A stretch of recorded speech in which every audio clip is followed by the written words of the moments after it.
السلام علیکم. Pakistan Broad casting service, ہم لاہور سے بول رہے ہیں. 13 اور 14 اگست سن 47 عیسوی کی درمیانی رات 12 بجے ہیں. طلوع صبح آزاد.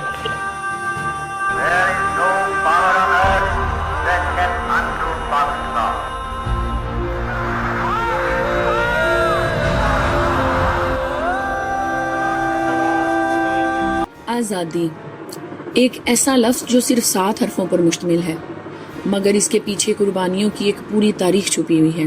یہ کہانی ہے خون سے لکھی گئی، آنسوؤں سے سینچی گئی اور قربانیوں سے پروان چڑھی. فرینڈز، آج ہم اس سفر کو یاد کریں گے جو 1857 کی ایک چنگاری سے شروع ہوا اور 14 اگست 1947 کی روشنی پر ختم ہوا. یہ سفر زمین کا نہیں، شناخت کا بھی تھا، عقیدے کا اور بقا کا بھی. یہ ہے آزادی کا سفر اور اس سیریز کا آج یہ پہلا ایپیسوڈ ہے. 1857 ہندوستان کی تاریخ کا پہلا بڑا انقلاب، جب میرٹھ سے چنگاری اٹھی اور پورے ہندوستان میں بغاوت پھیل گئی. یہ صرف سپاہیوں کی بغاوت نہیں تھی، بلکہ عوامی غصہ، عزت نفس اور غیرت کی آواز تھی. بہادر شاہ ظفر کو علامت بنایا گیا، مگر بدقسمتی سے یہ کوشش ناکام ہوئی. انگریزوں نے وحشیانہ انداز میں بدلہ لیا، ہزاروں لوگ شہید ہوئے، عورتوں کی عصمتیں لوٹیں اور بہادر شاہ ظفر کو جلا وطن بھی کر دیا گیا. بٹ یہ پہلی کوشش تھی جس نے دلوں میں آزادی کی امید جگا دی. جنگ آزادی کے بعد انگریزوں نے ظلم کی نئی داستانیں رقم کی. مسلمانوں کو خاص طور پر نشانہ بنایا گیا، لیکن اسی دوران ایک نئی بیداری نے جنم لیا. جی ہاں، اس بیداری کا نام تھا سر سید احمد خان.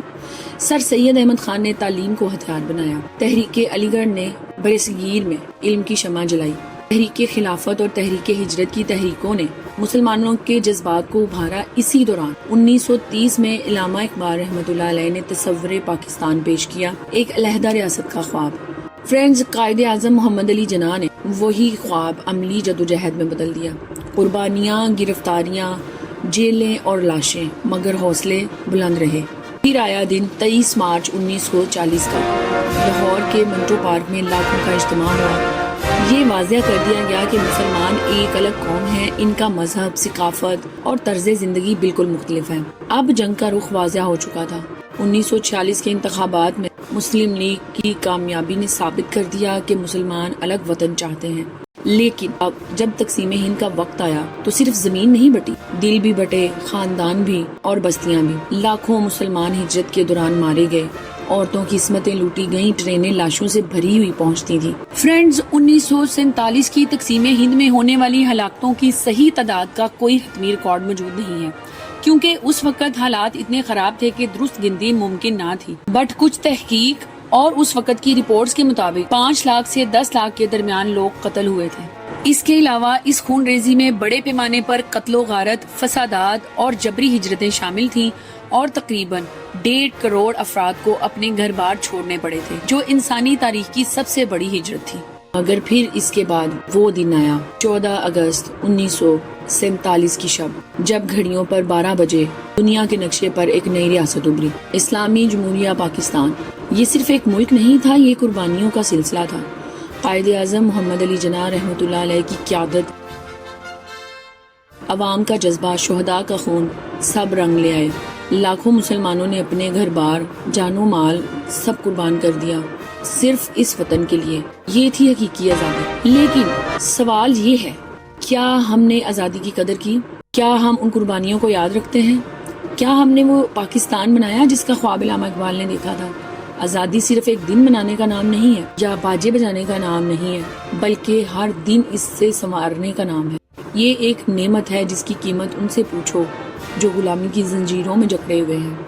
آزادی تعلیم ہے، انصاف ہے، عدل ہے، برابری ہے اور سب سے بڑھ کر ایک شناخت ہے. یہ ملک ہمارے بزرگوں کی امانت ہے، اب اسے سنوارنا ہم سب کی ذمہ داری ہے.